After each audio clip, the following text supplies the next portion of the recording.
defines the word predator. Sabertooth.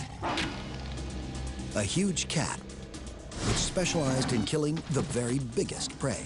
Immensely powerful, sporting 7-inch long knife-sharp canines. For nearly 2 million years, this monstrous beast dominated the primal landscape of the Americas. Sabertooth's power and weaponry were overwhelming, but suddenly, mysteriously, it became extinct. Now, science and state-of-the-art computer technology will take us back 100 centuries and bring this formidable creature back to life. We'll go on the hunt to measure the power of the cat's massive teeth and explore why this killing machine faded into extinction.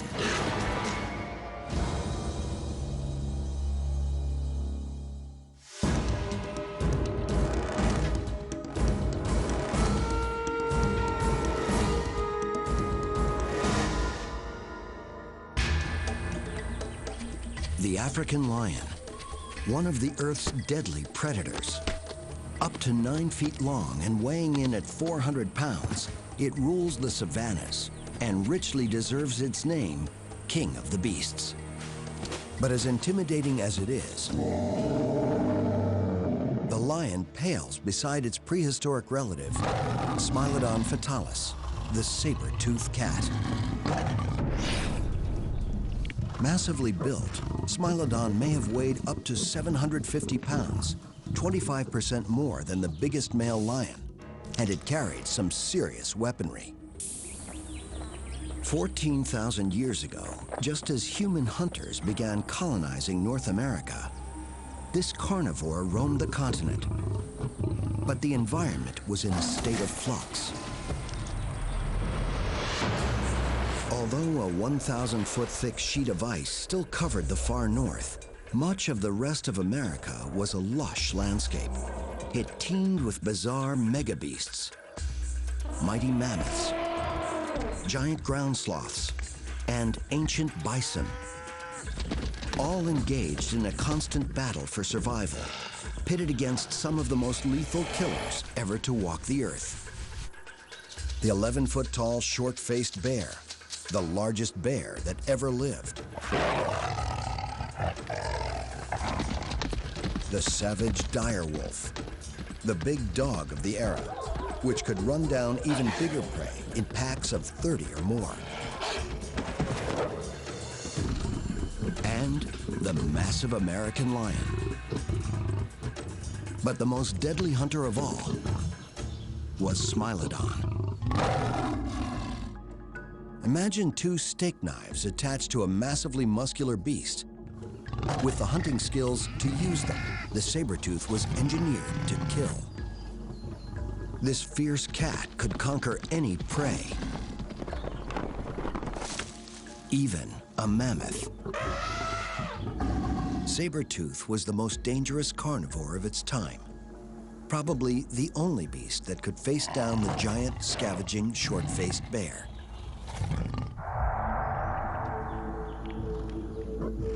Sabertooth ruled the Americas. Then, about 10,000 years ago, they suddenly went extinct. Today, the only thing left of these extraordinary creatures are their bones and emblematic teeth. But our best source of information comes from an unexpected location.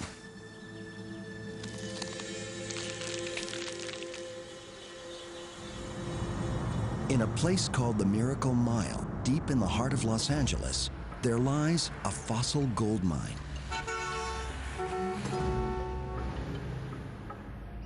Just off one of downtown's busiest streets, scientists are constantly unearthing America's prehistoric wildlife.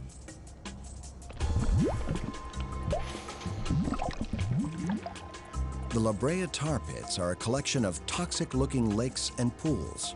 Here, tar or asphalt seeps to the surface, creating one of the best places in the world to find the bones of saber-tooth and other prehistoric predators.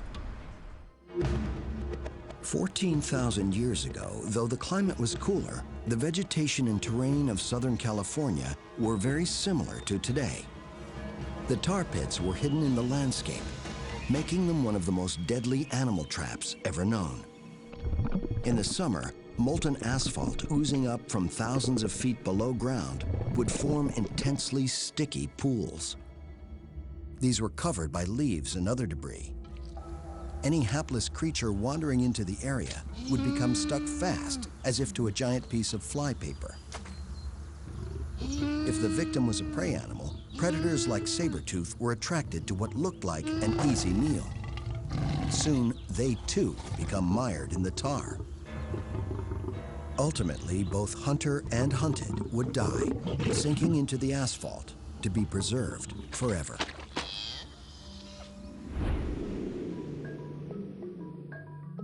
Since excavations began at La Brea about 100 years ago, over 1 million bones have been recovered, including thousands belonging to Smilodon, representing one of the world's biggest collections of saber-tooth bones. Asphalt is not only a deadly trap, it is also an excellent preservative. The bones it disgorges are in much the same condition as if the animals had died just a few years ago. This is part of the hip bone of a saber-toothed cat. And if we go down here, you can see the knee joint. And in this corner over here, there's a beautiful skull of a saber-toothed cat there. And if you look closely, you can see the eye socket of another saber-tooth sticking out of the wall right here. These fossils are an amazing record from which scientists are trying to build a forensic profile of these monster cats. The picture that emerges is that of a strange creature, a ferocious cat that in many ways was not a cat. Though related to modern felines, the saber-tooth was not like any cat known today. And there was nothing cuddly about Smilodon fatalis. The name means deadly knife tooth, but the precise purpose of these finely serrated fangs is still a mystery. Although many of their bones have been found in California, Smilodon roamed freely through both North and South America. Other Ice Age carnivores, such as the short-faced bear and dire wolf, are closely related to modern bears and wolves, but no real descendants or relatives of the saber-toothed cats survive today. Smilodon is often compared to a modern lion. It was roughly the same size, but it had a very different build. Imagine a lion on steroids. This is a hugely powerful animal. It is muscular beyond Arnie Schwarzenegger's wildest dreams. Smilodon was about the size of a lion, but wouldn't have looked like one. The body proportions and probably the gait and a lot of the behavior would be more similar to a black bear than it would be to a lion. It's got massive arms and forearms, a massive chest, relatively sort of short, stout back legs. It's got massive grappling hooks on its thumbs. The muscles of the neck were also much bigger than a modern cat's, implying that Smilodon had a savage bite. The whole package is purpose-built to grapple with, close and personal with big, dangerous animals and pull them down. Scientists can calculate Smilodon's build from the fossils, but it's much harder to know what Smilodon's skin and fur would have looked like. Based on modern cats, their coats could have had various markings designed to give them the best possible hunting camouflage for their environment. And it seems unlikely that they lived up to their nickname of saber-toothed tigers and had stripes. If these animals had any kind of pattern on their fur, it probably was more like spots.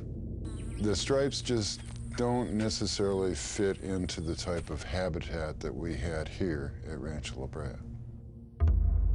A quick glance at the saber-tooth skeleton also reveals some other telltale clues as to how Smilodon lived. Its short bobtail means it was not much of a runner. Modern cats, even big ones like lions, use their long tails for balance and turning during high-speed pursuit. The Smilodon just didn't have that capability because of the shortness of its tail.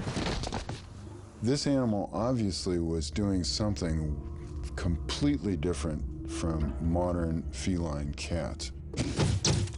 If Smilodon wasn't chasing fast-running prey, then it had to have been targeting slower, bigger animals. They would have had to use stealth to get close, and then launch a short-range deadly attack. And the bones bear that out. Sabertooth had oversized front paws with big thumb claws, which scientists believe were for the specific purpose of grappling with extra-large prey. It was a wrestler, not a runner. It was an ambush predator with really short legs and somewhat flat feet. And it was designed to get a hold of its prey, grapple with it, and actually hold it immobile while it was stabbing it. And this was very important. Its whole anatomy is designed to do this. During the Pleistocene, North America was teeming with large herbivores, which provided a massive food supply to any hungry prehistoric predator. Smilodon may have evolved to target the biggest of these kinds of animals, with their tactics reflecting the sheer enormity of their prey. Brute force and killing power might not have been enough. A new kind of killing strategy was now required. In Ice Age America, there was plenty of food for a ferocious carnivore like Sabertooth to prey on. Bison, horses, and camels roamed the landscape, and even giant ground sloths and mammoths were potentially on the menu. But unless Sabertooth cats hunted together, these behemoths were formidable opponents, even for a beast as well-armed as Smilodon. Most modern big cats, such as tigers, are solitary and hunt alone. Only lions, which live in prides, hunt collaboratively to take down very big animals. There's no way to prove whether Sabertooth also hunted in a pack. But there are clues to be found in the collection of bones at the La Brea tar pits. The fossil remains of 2,500 individual saber-toothed cats have been excavated there. Normally, there are way more herbivores than the animals that eat them. But at La Brea, predators outnumber prey by almost 10 to 1, precisely the opposite of what you'd expect. And often, the skeletons of several saber-toothed cats are found mingled in with the bones of a single large herbivore. Some scientists believe this is evidence that they were social animals. They envisage a group of Smilodon going after the easy meal of a trapped bison, and then themselves becoming stuck in the tar pits. It's possible that saber-toothed cats lived in social groups or prides, much like modern lions do. A lion pride is a feline sisterhood. It typically consists of 4 to 20 females living with 2 or 3 males. The females do most of the hunting, often in groups. By hunting together, they can go after bigger game. And bigger game means more food. Another potential advantage to group living is that any member of the pride that's injured and too weak to hunt for itself can feed off the kills made by the rest of the group.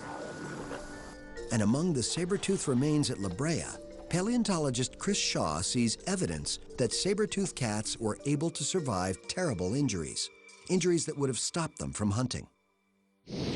What we have here is the right side of the pelvis of a saber-toothed cat. This animal is considered by us to be a normally developed individual bone. On the other hand, this bone was from a cat that had a severe dislocated hip. Not only was it dislocated, but the muscle mass around it was ripped and became horribly infected.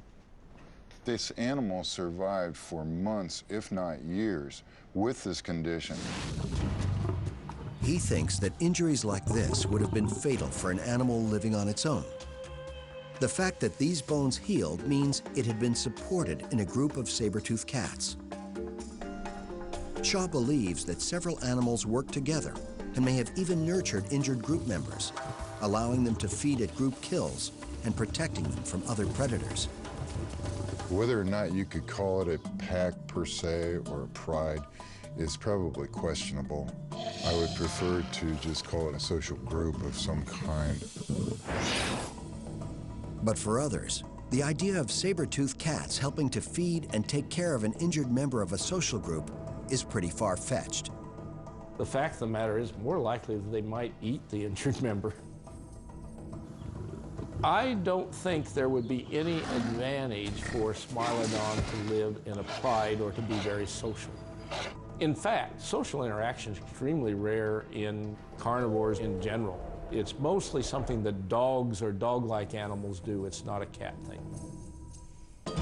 But there's no reason to assume that saber-tooth behaved like modern cats. They might have hunted and lived like modern wolves. In a wolf pack, roughly the same number of males and females live together with very little physical difference between them. Maybe Smilodon actually had a social structure that was more akin to wolves, with monogamous pairs lasting a long time. In lions, the sexes are very different. Males are much bigger and have larger canine teeth than the females, and they have manes. But the differences have nothing to do with hunting. It's mostly the females that do the food gathering. Male lions are bigger and better armed because they are designed to fight to protect the pride and conquer other prides. But in Sabertooth, both sexes were the same size, and both had the same murderous teeth. So that doesn't sound like lions, because if we have a pride situation, males should be going out and fighting males to take over prides. And if they're doing that, there's a big advantage to them being large and bigger teeth and more weaponry, and that's not what we see in Smilodon. Finding the same giant canines in both sexes also rules out the idea that they were some kind of male ornament designed to attract females, the big cat equivalent of a stag's antlers. It's hard to believe that these supersized canines were anything other than what they look like: specialized killing tools. And it appears that nature likes this particular feature. Smilodon fatalis was one of several species of saber-toothed predators that once dominated the planet. I think one of the main things that people don't understand is that this was the dominant type of big cat animal on the globe up until very recently. Even though no modern big cats have saber teeth, in the ancient mammals they've evolved and disappeared at least 4 times. Paleontologist Paul Matthews believes these extra-long teeth evolved in order to allow the cat to puncture the thick skin of large herbivores.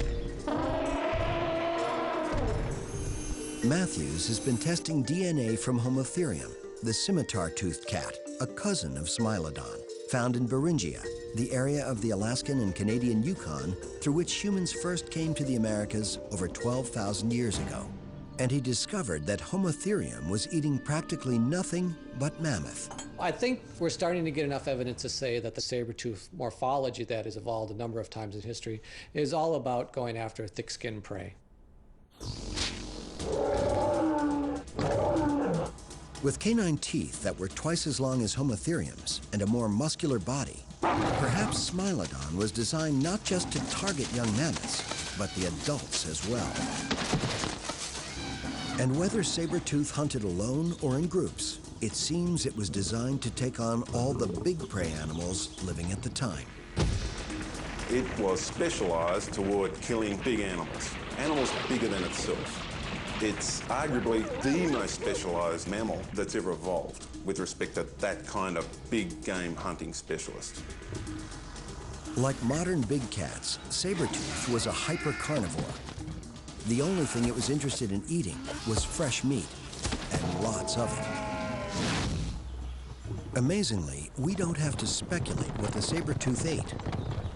The Smilodons of La Brea make it possible to find out very accurately what was on their menu.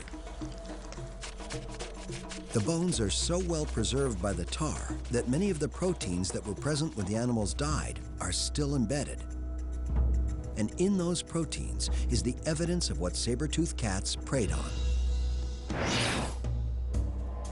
At the University of California at Santa Cruz, Kana Fox Dobbs uses the science of stable isotopic analysis to study the diets of prehistoric animals. We're able to tell differences in diet based on if they were preferring one herbivore type over another. The tests showed that saber-toothed cats in the Rancho La Brea area mostly ate the more common herbivores such as horses and bison, but also some of the real behemoths such as ground sloths and mammoths. A prehistoric bison weighing in at nearly a ton was certainly a mighty opponent. But modern lions don't need super long canine teeth to kill big prey like Cape buffalo and zebra. So the question remains, why did saber-toothed cats have such big teeth? To try to answer that question, and to try to understand precisely how saber-toothed cats used their fangs, Dr. Stephen Rowe from the University of New South Wales in Australia built a virtual saber-tooth, a digital biting machine that simulates the stresses and strains on a saber-toothed skull.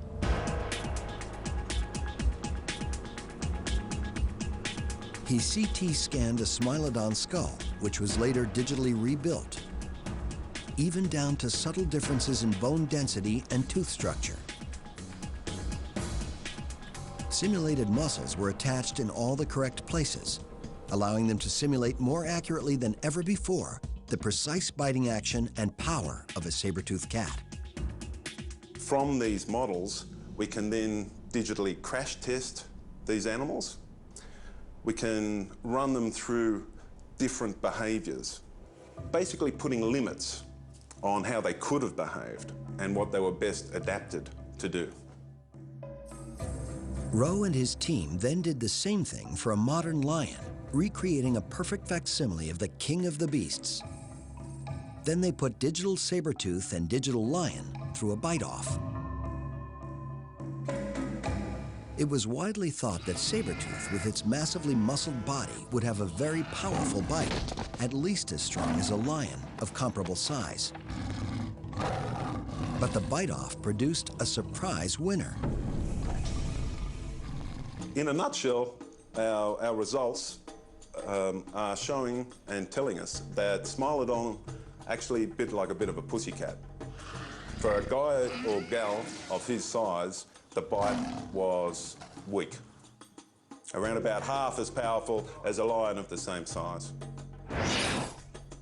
To double check, the team gave the digital saber-tooth the same bite power as the modern lion.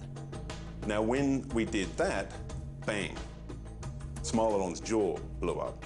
It is not built to handle those kinds of bite forces. You can see particular points are not just coming close to failure point, they're exceeding it. And that weak jaw seriously constrains the way in which Smilodon actually could have killed things. It turns out that Smilodon, which weighed more than a lion, only had the bite strength of a large dog. In living carnivores, there's a strong link between bite strength and the size of the animal that a predator can kill. The stronger the bite, the bigger the meal. But if the saber-tooth was such a pussycat, how could it kill such giant prey?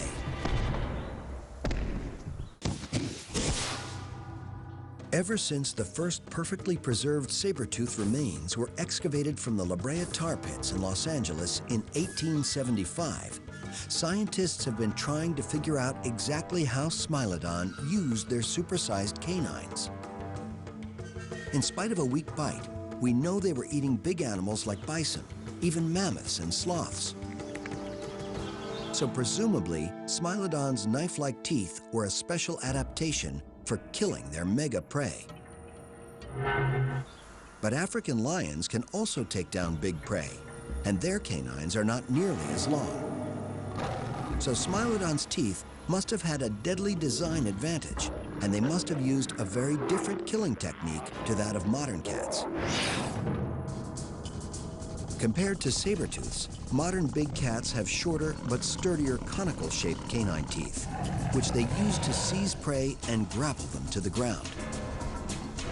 Big cats, such as lions, kill small prey by essentially biting through the back. But with larger prey, their teeth usually don't penetrate the skin. Instead, they either suffocate or choke their victims, clamping their teeth around the carotid artery, causing the prey to lose consciousness within seconds. The modern lion's much more massive skull, with its powerful jaw, is clearly designed to deliver a very different kind of killing bite than sabertooths.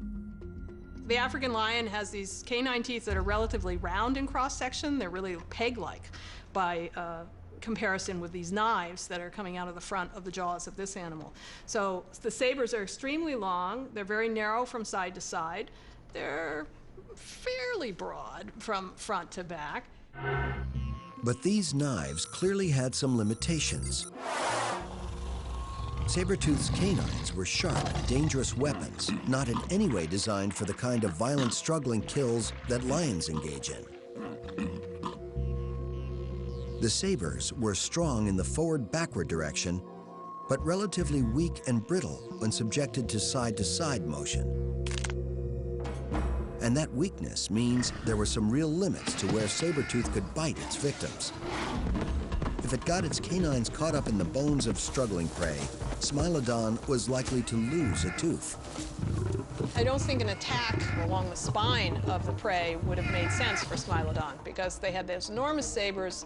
They're very delicate, and risk of breakage is high for those saber teeth if they're impact something hard, especially from the side. So if they leap onto the back of an animal and then sink their teeth in, one of their teeth at least is likely to run into a vertebrae and it would snap. A picture is emerging of an incredibly specialized hunter. It ate very big prey, but had a relatively weak bite, with jaws and teeth too delicate to use to drag its prey down for fear of breaking them.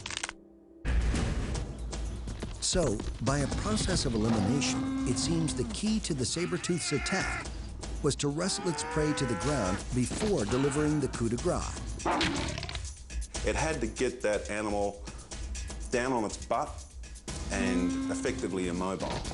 Now, big four-legged animals are tough hombres to mess with when they're up on their 4 feet.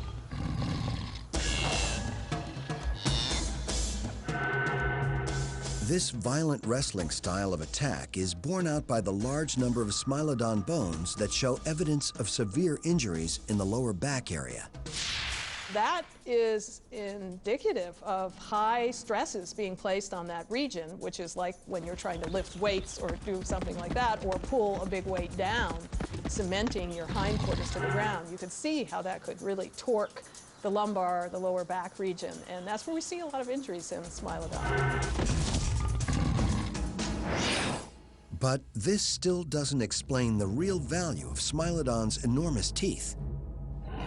Modern cats may attack by biting, but they kill by suffocating, their teeth clamping down around their prey's throat. It can take between 10 and 15 minutes for an animal the size of a buffalo to choke to death, a long time for a big cat's jaws to remain tightly closed. With teeth like Smilodon's, this technique would have most likely been physically impossible and dangerously slow. Dr. Rowe thinks Smilodon's teeth and skull design were all about making a fast kill. He believes that in a ferocious prehistoric world, with so many other big carnivores around competing for the same prey, time was of the essence. If a sabertooth didn't kill quietly and above all quickly, it would attract the attention of a whole range of other monster predators that would have been trying to steal its prey. A single sabertooth might have been able to scare a small number of dire wolves off one of their kills, but that situation would be completely reversed if a large pack of wolves attacked a Smilodon on a kill. And there were even more formidable foes, such as the massive American lion, which may have been 50% bigger than even a Smilodon. And then the gargantuan short-faced bear, which stood 11 feet on its back legs, the biggest and most threatening carnivore in the land. This monster seems to have been a specialized thief that earned its keep by intimidating other predators into giving up their kills. The short-faced bear was so big that even if it was facing off against several saber-toothed cats on a kill, the outcome was in little doubt. The saber-toothed cats went hungry. Smilodon, formidable as it was not the biggest kid on the block. So to be able to kill that big animal quickly has a whole range of potential advantages. And to my mind at least, that is what Smilodon was all about. This law of the jungle was not kill or be killed. It was kill as fast as possible. But how was this death bite delivered? It is time for a prehistoric anatomy lesson. 10,000 years ago in North America, the competition for fresh meat was fierce. The saber-toothed cat's deadly teeth were designed to make lightning-fast kills on the big prey it specialized in hunting. Smilodon had to be able to precisely target its saber teeth to where they would do the most lethal damage, with the power to deliver the blow. And it had to be right on target, as there are few second chances in the wild.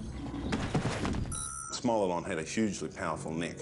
Weak jaw, but a very powerful neck. And those neck muscles were used to arc those teeth into the prey and cause massive damage, which kills the prey quickly. The saber-tooth was able to pull the skull downwards at the same time. So it was actually lifting the lower jaw and pulling the skull downwards, driving it through the prey at the same time. So this indicates that this animal had an extra sort of adaptation for biting that we don't see in cats today.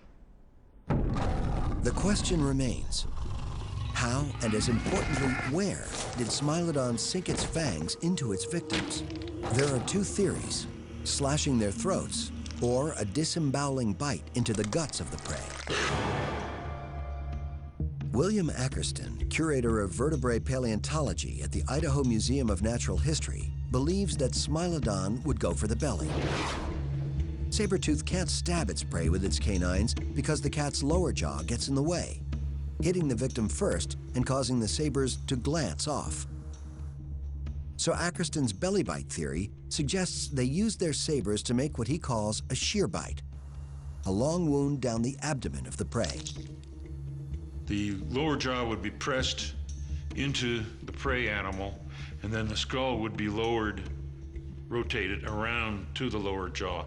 When that happened, this being a flat blade here would make a slice. And then as the jaw closed farther, this actually geometrically moves backward into this region of the jaw and elongate the slice. But other saber-tooth experts think there's no way that Smilodon would or even could attack the belly of a large animal like a bison. When I was growing up, I worked as a cowboy on a big ranch. And the one thing you learned about working with cattle is you don't work around their rear end. You always try to control the head. With its relatively delicate jaw and teeth, Smilodon would have risked grievous injury going for a low blow to the belly. Even if it managed to get in for the kill, the thrashing legs of the prey would still be very dangerous. And there's another problem. Even with those twin blades, Smilodon couldn't hurt what it couldn't bite. The problem with the stomach bite is that the stomach has too big a diameter to fit inside the mouth. Despite this long tooth, a Smilodon cannot make a very deep bite. The reason for that is the lower jaw gets in the way. So the animal might get a bunch of skin. It may flay whatever it's trying to kill a little bit, but it's not going to be able to kill it because it simply cannot bite it. No modern cat would attack the stomach of their prey. They almost always go for a killing bite around the throat. And many scientists believe the only logical way for Sabertooth to kill was to go for the throat as well. The neck is more accessible and less well defended than the belly of any big prey. And Smilodon's teeth seem perfectly evolved to make an almost instantaneous kill.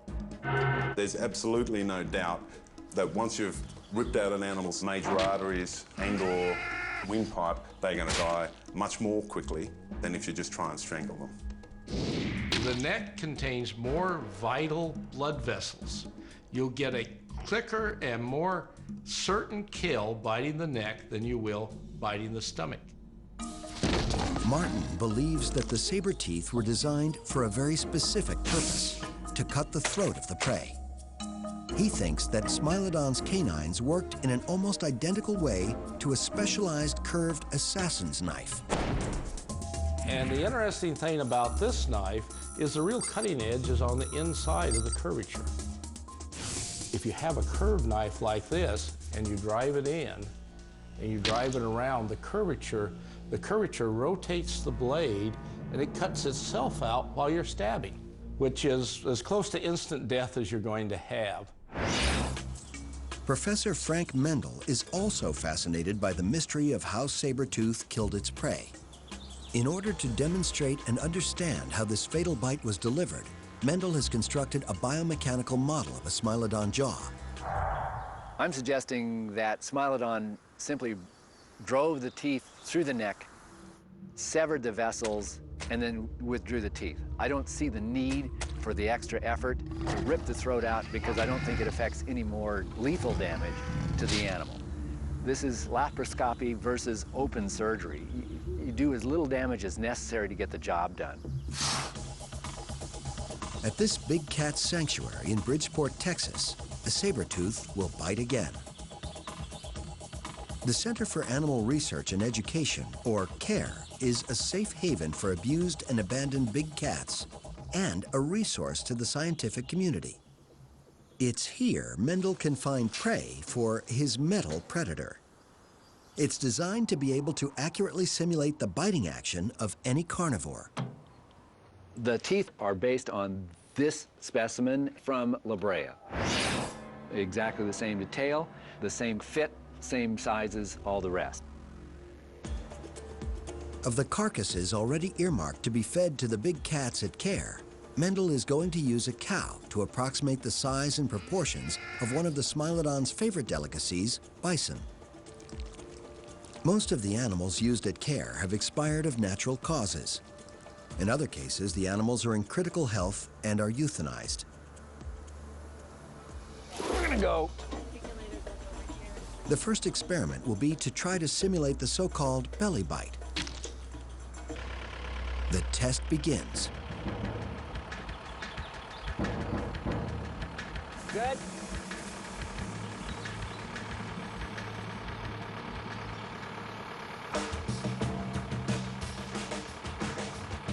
The test team makes several attempts to bite into the abdomen with the articulator.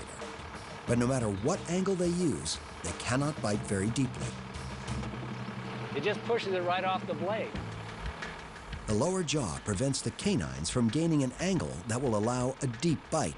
I'm fully closed, and I got a mouthful of skin and nothing to really puncture the skin with other than those lower incisors. A Smilodon's saber teeth were no accident of nature. They look that way for a lethal reason. But weapons cannot work without tactics, and the Smilodon's killing techniques are still a mystery. But now, Professor Mendel's mechanical test suggests that a saber-tooth could barely penetrate the belly of a stationary animal, let alone savage any vital organs.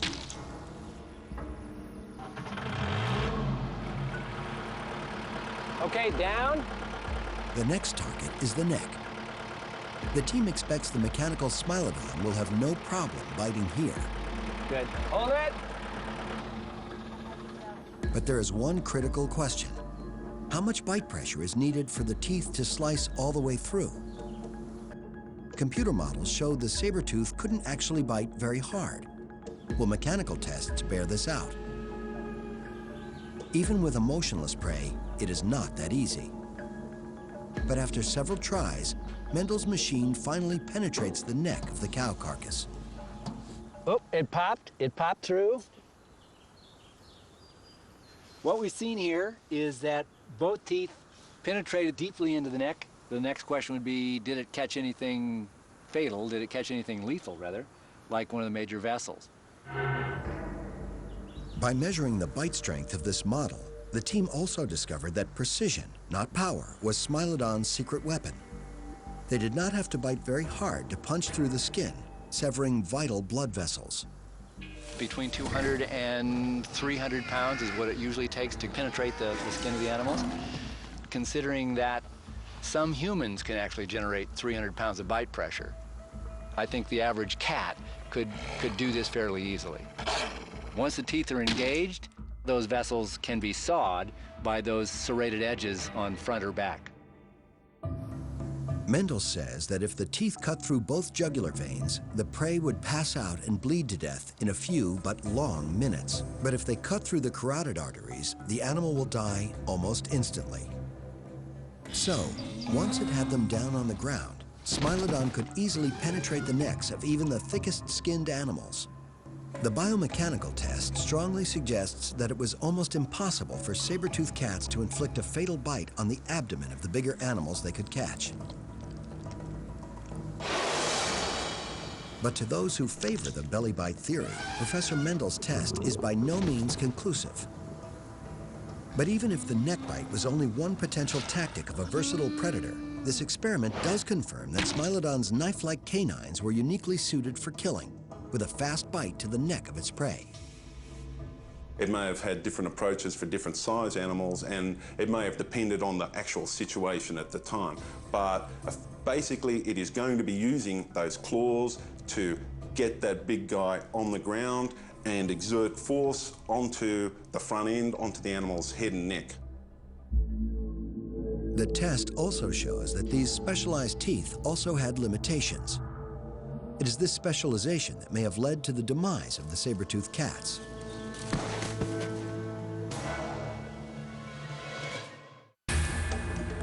For nearly 2 million years, Smilodon, with its 7-inch-long throat-cutting canines, was one of the dominant predators in North America. Whether the bite was delivered to the neck, the belly, or any other part of a prey's anatomy, the saber-tooth was a killing machine. But about 10,000 years ago, Smilodon fatalis disappeared from the prehistoric landscape. Its extinction is a mystery. But around the same time as the saber-tooth disappeared, other apex predators arrived on the scene. And they arrived on 2 feet. Early hunters most likely made their way across the land bridge between Russia and Alaska, and some have speculated that it was they who killed off the saber-tooth. But there is no evidence that humans actively hunted the saber-tooth. In fact, there's no evidence of any interactions between humans and Smilodon. It seems more likely that they gave this fearsome predator a wide berth. These two species probably avoided each other. I'm sure humans would find a saber-toothed cat quite threatening. But early humans had one thing in common with the Smilodon. They coveted the same meat, and there was only so much of that meat to go around. Although the then small human population could not have eaten all of the game, they could have begun and hurried along inexorable extinction events, which took the Smilodon along for the fatal ride. The end of the last ice age was a lean time for the predators that specialized in big prey. It wasn't just the saber-tooth that disappeared. Great packs of dire wolves were wiped out at the same time. And the last to go was the giant short-faced bear.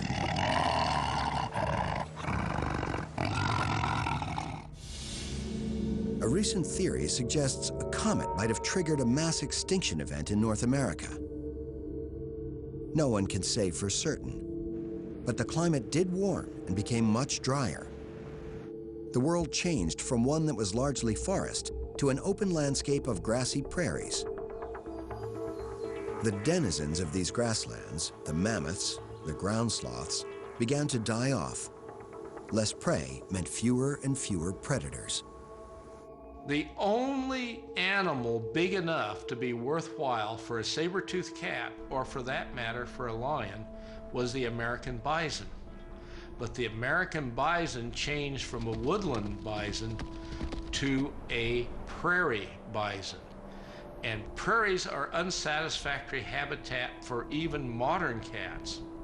So here you had a situation where the only suitable prey was living in an area where you couldn't catch it. And Sabertooth was such a specialized hunter of big animals that it couldn't adapt to smaller prey. A Smilodon couldn't even bite a rabbit because the teeth would get in the way. The most perfectly equipped creature for killing big animals was over-equipped for the New World.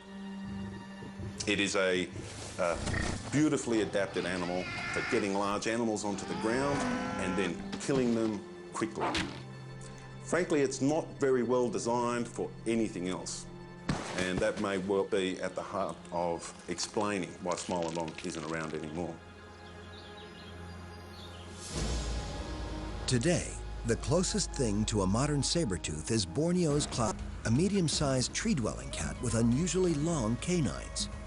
This leopard is not a direct descendant of the sabertooth, but this rare creature is living proof that the deadly design of a sabertooth can still be used as a weapon of killing precision. Today's natural world has made this design all but obsolete, but worlds can and will change.